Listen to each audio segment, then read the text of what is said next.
Hello, hello, hello, hello, ASMR Nation. I've got some snackies. I've got my mild pickled quail eggs, and then I've got pickled beets. So I am just going to snack and ramble. My allergies are terrible, so I kind of sound a little nasally. Apologize for that. But first, I will do some light housekeeping. So if you are new here, welcome to my nonsense. If you're old here, welcome back, OGs. If you are new here, please consider hitting subscribe. And if you're old here, double check to make sure you are subscribed. Hit the like if you like, leave a comment. It can be anything related to the video. It can just be a hello. It can be a few emojis. Any comment just helps push the video more.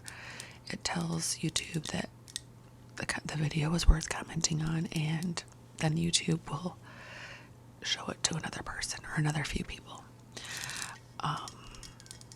That's how that works. And oh, gross, there's a little fuzzy on here. Hit the notification bell if I didn't already say that. As always, I will link my tip jar in the description box. No pressure whatsoever, but if you can help the channel out in a monetary way, that's how you would go about it, and it is very much appreciated. Okay, so I have been feeling like crap lately. Like I had some major stressors, and then I just never recovered. I'm in full burnout. So then, started like on top of my allergies, I was getting styes. Like you can still see some puffiness. I got like back-to-back styes for several weeks. So my eyes were always swollen. I used to get them a lot more a long time ago, like when I would wear eyeshadow and stuff, and I don't now. Like I'll glue on a little lash once in a while, but the styes haven't even been coming. Oh, this is all sticky. The styes haven't even been coming into the parts of my eye where the lashes are. They're usually on the bottom or in the inner corner. I don't know what's causing it. Stress, I guess. I don't know. Or I'm just oilier than I was for a while. I don't know. And then all of that, I'm like, okay, but I've been having like vertigo. So I have been extremely just motion sick. The best way I can describe it is I've been feeling motion sick nonstop. I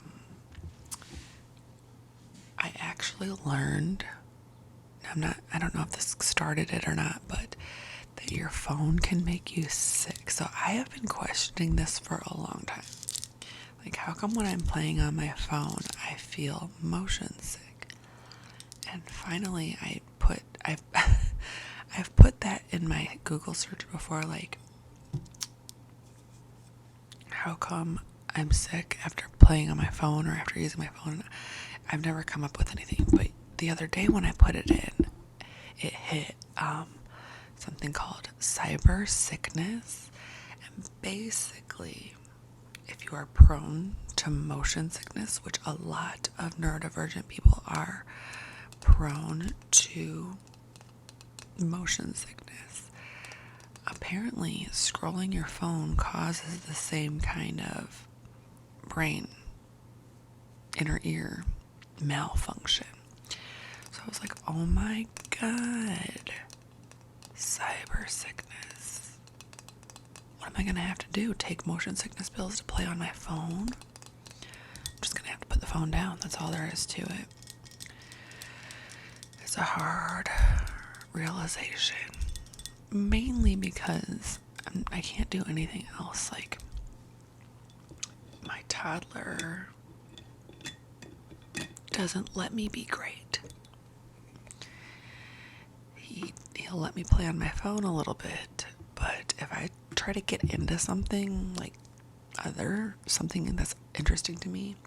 It's not like he says no, but he just wants to be involved in it too. But it's not for kids. You know, like say I want to read a book, like a chapter book, and he's like in my lap, like, I'm like, you're not going to be interested in this book. You're going to rip the pages. This is a chapter book. This is not a kid's book. Stuff like that. It's not his fault. He's two, you know. It's just very, and not all kids are like that. Not all kids are like that. My older kids would let me do stuff. My two oldest, they'd let me do stuff. They would just, well, they had each other. So, like, they'd be sitting there, and I'd be, like, scrapbooking, and they would just do their thing, and I would do mine. Like, that was nice. This one, he's, like, touching me every minute. He's like my growth. He is very attached, which is beautiful, and it doesn't last forever. So even though you're teaching boundaries and you're teaching like, okay, I don't want my body touched right now, but then you're also like, this doesn't last forever. So here's a beet. I already spilled on myself. Like, I went to make this video and I dropped a beet down my shirt right away. And beets stain, so you have to be careful with beets.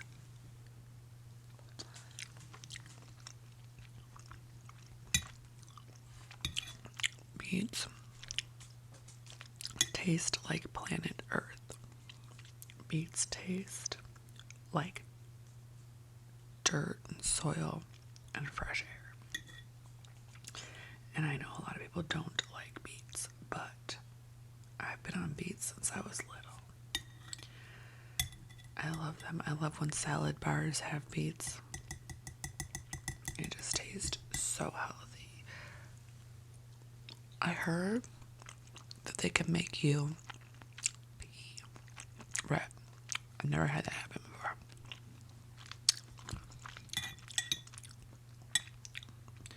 Like, you know how some people can eat pickles straight out of the jar? That's me with beets. This is my pickles because I do not like pickles.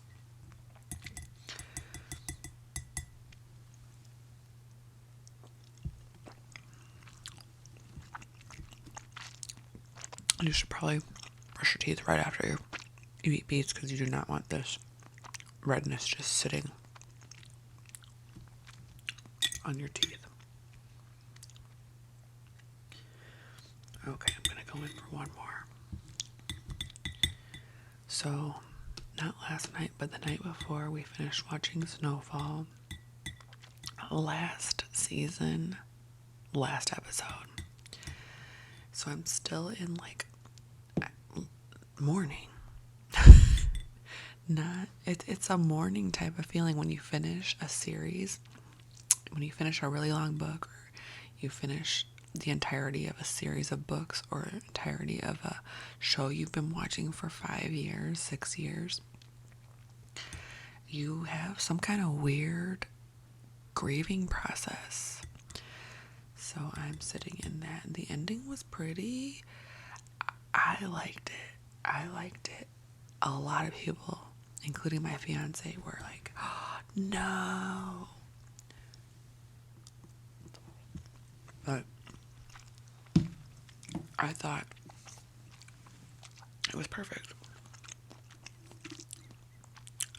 If you don't know what Snowfall is, it's loosely based on true events. Well, the beginning of it is.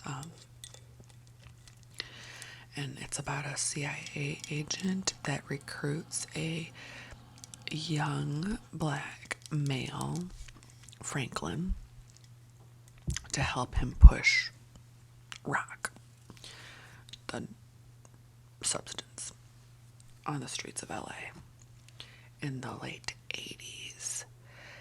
And how they make a ton of money and they get so involved in this that, I mean, they're banking, but you're waiting for the shoe to drop because this is not right, you know, it's not right. And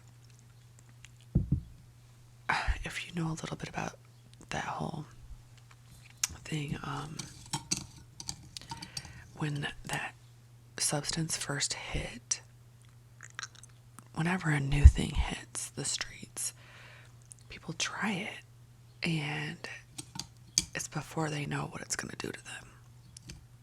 But when you're talking about a substance that powerful, it's like an instant demise. So, but I loved the fact that they showed you, because Franklin hated his dad. Franklin didn't use substances, and Franklin hated his real dad because his real dad was an alcoholic on the streets, homeless, basically, when the show starts. And even though his dad cleaned up and came back, Franklin never opened his heart back up to his dad. He was just like, my dad is scum of the earth. But here's Franklin pushing, a substance. And so here's a little spoiler alert. So that like the whole show, Franklin doesn't touch. I never think I even saw him with one drink in his hand. Didn't see him smoking anything. But when everything hits the fan, that last episode is like a fever dream. I'll show you guys this little quail egg. And a fever dream. So addiction fiction is my jam. And, I've talked about, I'm in recovery as well. So I've had my share of real life fever dreams with mostly alcohol, but other stuff too. And I love fever dream material if done correctly, but it is a slippery slope because it will make you feel like hungover. It will make you feel sick. So they did the last episode like a fever dream, and Franklin starts drinking. And as soon as he does, you just see, he was already kind of manic, but once he hits the bottle, you can just see the full change happen where he's a full-blown addict on this one bottle. His whole personality, there's no logic. He wants what he wants at all costs. The way he talks to his mom is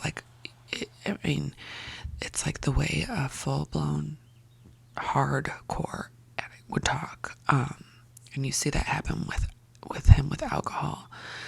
And it just goes to show you that it does not matter what your substance of choice is. Whichever one your body can't manage is the one that's going to turn you into that whole other person and just ruin you. So that can be alcohol for some people. And for some people, it's not. Plenty of people can drink normally. Isn't that just cute? So, it was so interesting that they came back around and turned Franklin into this crazed drunk. Just drunk. He wasn't smoking anything. He wasn't using anything hard. But it didn't matter. He was gone. And then, spoiler alert, but it shows him at the end, a few years out, I think, from the ending, and then it shows a few years out. And